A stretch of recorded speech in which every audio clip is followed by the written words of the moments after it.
नमस्कार आज्ञा। ଆଜ୍ଞା ନମସ୍କାର। आज्ञा ଆପଣଙ୍କର ନାଁ କଣ? ହରିଶ୍ଚନ୍ଦ୍ର ଦାସ। ଆପଣ କୋଉଠୁ ଆଇଛନ୍ତି? ଆମର ରାମପୁର ବାଗଡିଆନୀରୁ ଆସିଛି। ଆପଣ ସନ୍ତ ରାମପାଲଜୀ ମହାରାଜଙ୍କ ଠାରୁ କେବେ ଦୀକ୍ଷା ଗ୍ରହଣ କରିଥିଲେ? 27 ତାରିଖ 3 ମାସ 2021 ରେ। ଆପଣ ସନ୍ତ ରାମପାଲଜୀ ମହାରାଜଙ୍କ ଗୁରୁ ଧାରଣ କରିବା ପୂର୍ବରୁ ଆପଣ କୌଣସି ଗୁରୁ ଧାରଣ କରିଥିଲେ କି?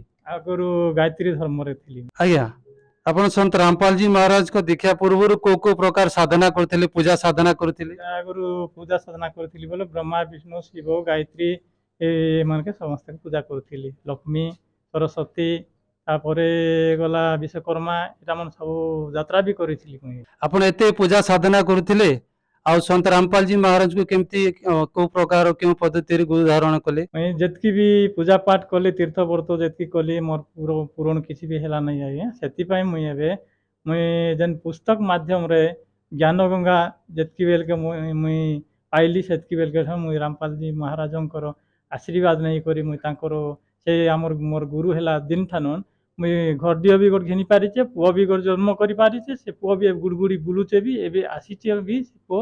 ସେଥିର୍ଲାଗି ମୁଇଁ ପୁରା ଏବେ ଶାନ୍ତରେ ଅଛେ, ବହୁତ ଲାଭବାନରେ ବି ଅଛେ। ଏଟା କୁହାଯାଏ ଯେ ଯେଉଁମାନେ ସନ୍ତ ରାମପାଲଜୀ ମହାରାଜ ଠାରୁ ଦୀକ୍ଷା ଗ୍ରହଣ କରନ୍ତି ସେମାନଙ୍କୁ କୌଣସି ନା କୌଣସି ଲାଭ ଯୋଉ ପ୍ରକାର ବି ହଉ, ଆଧ୍ୟାତ୍ମିକ ହଉ, ଶାରୀରିକ ହଉ କିମ୍ବା ଭୌତିକ ଲାଭ ହେଇଥାଏ। ତ ଆପଣ କିଛି କହିବେ କି କୋଉ କୋଉ ପ୍ରକାର ଲାଭ ପାଇଛନ୍ତି? ଲାଭ ପାଇଛେ ମାନେ ମୁଇଁ ଆଗରୁ ମତେ କିଛି ବି ମିଳୁ ନାଇଁ ଥାଇ, ଯଦି ବି ମିଳିଲା ବୋଲେ ବି 2 ପଇସା ରୋଜଗାର କରିବି ବୋଲେ ବି ଧରା ନାଇଁ ଦେଉଥାଇ। ଏବେ 2 ପଇସାରୁ 5 ପଇସା ଠାନୁ ଏବେ 500 1000 ଟଙ୍କା ମୁଇଁ କମେଇ ପାରୁଛେ ଦିନକୁ। ହେଲେ ଗୁରୁଜୀଙ୍କର ଆଶୀର୍ବାଦ ନେଇକରି ଏବଂ ମୁଇଁ ପୁରା ଲାଭରେ ଅଛେ। ଘରଟିଏ ବି ଘିନି ପାରିଛେ, ତାପରେ ଆମ ଶାନ୍ତି ଶୃଙ୍ଖଳରେ ବି ଅଛୁ। ଆର୍ ମତେ ଯେନ୍ ବେମାର ଗୋଟେ ବି ଥିଲା, ଏ ଅମ୍ଳଜାନ ଗୋଟେ ଥିଲା ମୋର ପେଟ ଭିତରେ, ଆସ୍ତେ ଆସ୍ତେ ଏବେ କଟବାକେ ଆରମ୍ଭ କରିଛେ। ଏବେ ପୁରା ଶାନ୍ତିରେ ଅଛୁ। ଖାଇବା ପିଇବାକୁ ପୁରା ଦିଲଦାଲ ଆମକେ ମିଲୁଛେ, ଶାନ୍ତି ଶୃଙ୍ଖଳରେ ଅଛୁ। ଆପଣ ସନ୍ତ ରାମପାଲଜୀ ମହାରାଜଙ୍କ ସତ୍ସଙ୍ଗ ଆଉ ଦୀକ୍ଷା ଆପଣ କେମିତି ଜାଣିପାରିଲେ? ମୁଇଁ ଏ ଜ୍ଞାନ ଗଙ୍ଗା ତରଫରୁ ଜାଣିପାରିଲି। କୋଉଠୁ ପାଇଲେ ଜ୍ଞାନ ଗଙ୍ଗା ଜ୍ଞାନ ବହିଟା? ଗଙ୍ଗା ପାଇଲି ମେଲକୁନ୍ଦେଲ କେନ୍ଦ୍ରରୁ ପାଇଲି। ଆପଣଙ୍କୁ ଦେଖୁଛନ୍ତି, ସେମାନଙ୍କୁ ଆପଣ କଣ ବାର୍ତ୍ତା ଦେବା ପାଇଁ ଚାହିଁବେ? ସେମାନକେ ବାର୍ତ୍ତା ଦେଉଛେ ମାନେ ଆମେ ଯୋଉ ଆଗରୁ ଯେନ୍ ଦୁର୍ବଳରେ ଥିଲୁ ସେ ଦୁର୍ବଳ ଆମକେ ହଟିଗଲା, ରୋଗ ବେମାର ସବୁ କଟିଗଲା। ଆମକୁ ଯାହା କିଛି 2 ପଇସା ଆମକୁ ରୋଜଗାର ହଉଛେ ବୋଲବାରୁ 2-3 ଘର ବି ମୋର କଥା ନେଇ କରି ବି ଆସିକରି ସାମିଲ ହେଲେ ନା। ଏ ଦୁନିଆରେ ତ ବହୁତ ପ୍ରକାର ଶହ ଶହ ହଜାର ହଜାର ଗୁରୁ ଅଛନ୍ତି।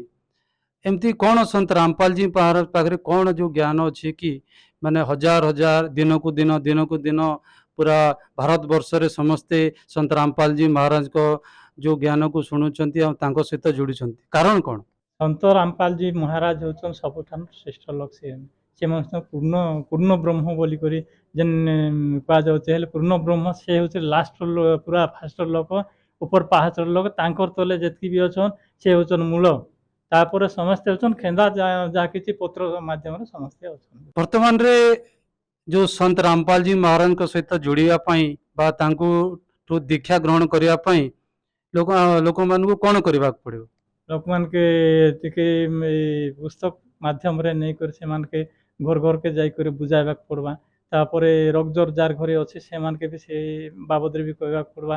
କ୍ୟାନ୍ସର ରୋଗ ହେଉ କିମ୍ବା କିଡନୀ ଫେଲୁଆର ହଉ କି ଯେକୌଣସି ରୋଗ ହେଲେ ବି ସେମାନଙ୍କୁ କହିଲେ ବୋଲେ ସେମାନେ ଆସିକରି ମୁକ୍ତ ବି ହେଇଯାଇ ପାରୁଛନ୍। ଆମର ଗାଁରେ ଜଣେ ସଂଯୁକ୍ତା ନାୟକ ବୋଲି ଜଣେ ଝିଅ ଗୋଟେ ସେ କ୍ୟାନ୍ସର ରୋଗରେ ବୁଲୁଥିଲା, ଦାঁତ କ୍ୟାନ୍ସର ହେଇଥିଲା ସେ ଲୋକ। ସେ ଲୋକ ଲାଷ୍ଟ ବେଲକେ ବୁଲଲେ ବୁଲଲେ ସେ କଟକ ଭୁବନେଶ୍ୱର କୋରାପୁଟ ସବୁ ବୁଲଲେ, କିଛି କାର୍ଯ୍ୟକୁ ନେଇ ଦେଲା। ଲାଷ୍ଟ ବେଲେ ରାମପାଲଜୀ ମହାରାଜଙ୍କର ଶରଣକେ ଆସିଲା। ଯେନ୍ ଦିନ ଆସିକରି ନାମ ଦାମ ନେଉଛେ ସେଦିନ 6ଟା ରୁଟି ବି ଖାଇଥିଲା ସେ ଲୋକ। ତାପରେ ଯାଇକରି ସେ ନାମ ଦାମ ନେଲା। ଏବେ ପୁରା କିଲରରେ ସେ ଲୋକ ଅଛେ।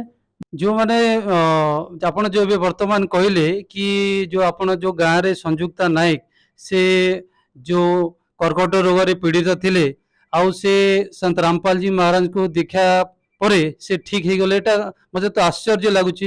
ଏଟା କଣ ବର୍ତ୍ତମାନ ଯୁଗରେ ସମ୍ଭବ କି ଜଣଠୁ ନାମ ଦୀକ୍ଷା ନେଲା ପରେ ସମ୍ଭବ ହେଇପାରୁଛି? ପୁରାପୁରି ସତ୍ୟ ଘଟଣା ଆଜ୍ଞା। ଏଟା ମୁଇଁ ଆପଣ କହିଲେ କି ଆପଣ ଏରିଆର ସଂଯୁକ୍ତା ନାୟକ ଯୋଉ କର୍କଟ ରୋଗରେ ପୀଡ଼ିତ ଥିଲେ, ଏଟା କେମିତି ସମ୍ଭବ ହେଇପାରୁଛି କି ଗୋଟେ ଅସାଧ୍ୟ ରୋଗ ସେଟା ବର୍ତ୍ତମାନ ସନ୍ତ ରାମପାଲଜୀ ମହାରାଜଙ୍କୁ ଦୀକ୍ଷା ନେଲା ପରେ ସେ କେମିତି ସମ୍ଭବ ହେଇପାରୁଛି? ମତେ ତ ଆଶ୍ଚର୍ଯ୍ୟ ଲାଗୁଛି।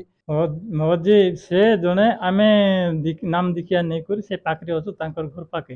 ତାଙ୍କର ଘର ପାଖେ ତାଙ୍କର ଭେଣେଇ ଘର ବି ଅଛନ୍। ସେମାନେ କହିଲେ ଯେ ନାଇଁ ଆମେ ଏରିଆ ତ ବୁଲାଇଲୁ ନା, ସେଟା ତୁମର ଗୁରୁଜୀଙ୍କ ପାଖକେ ହେଲେ ନେଇ ଦେଖ ତୁମର ନୁ ନେଇ କରି ସେ ଲୋକେ ଟିକେ ନେଇ ଦେଖ ସେ ଭଲ ହେବା କି ନାହିଁ ବୋଲି ସେ ଯେନ୍ କହିଲେ ଠିକ୍ ଅଛେ ଏ ସପ୍ତାହରେ ନାହିଁ ଆସନ୍ତା ସପ୍ତାହକେ ଆମେ ନେଇଯିବୁ କାହିଁକି ସତ୍ସଙ୍ଗ ଅଛେ ସେ ମାଧ୍ୟମରେ ସେ ଯିବେ ବୋଲି ସେ ଯଦି ଇଚ୍ଛା କଲା ସେ ଯାକେ ଇ ରୋଗ ହେଇଛି ସେ ଲୋକ ବି ଇଚ୍ଛା କଲା ମୁଇଁ ଗ୍ୟାରେଣ୍ଟି ଯାଇକରି ମୁଇଁ ଶରଣକେ ଯିବି ଭଗବାନଙ୍କ ଶରଣକେ ଯିବି ବୋଲିକରି ସେ ଫୋନ୍ କରବାରୁ ସେ ଆସ୍ତେ ଆସ୍ତେ ଯେନ୍ ଦିନ ଆମେ ନାମ ଦୀକ୍ଷା ନେବା ଲାଗି ଆସିଛେ ଏଇ ଭବାନୀପାଟଣା ଆସିଥିଲା ଆରୁ ଆଗରୁ ଶୁକା ରୁଟିଟା 6ଟା ଖାଇଦେଲା এটা ଆପଣମାନଙ୍କୁ ଆଶ୍ଚର୍ଯ୍ୟ ଲାଗିଥିବା ମତେ ମୁଇଁ ସତ କହୁଛେ ଆର୍ ଗୁରୁଜୀଙ୍କର ଆଦେଶ ସେମିତି ପାଳନ ବି କରି ସେ ଲୋକ ସେଦିନ ନାମ ଦୀକ୍ଷା ନେଲା ଯେ ପୁରା ଭଲ ହେଇଗଲା ଆର୍ ଏବେ ଖାଇ ପିଇ କରି ଶାନ୍ତିରେ ପୁରା ହୃଷ୍ଟପୁଷ୍ଟରେ ଠିକ୍ ହିସାବରେ ଅଛି। ଧନ୍ୟବାଦ।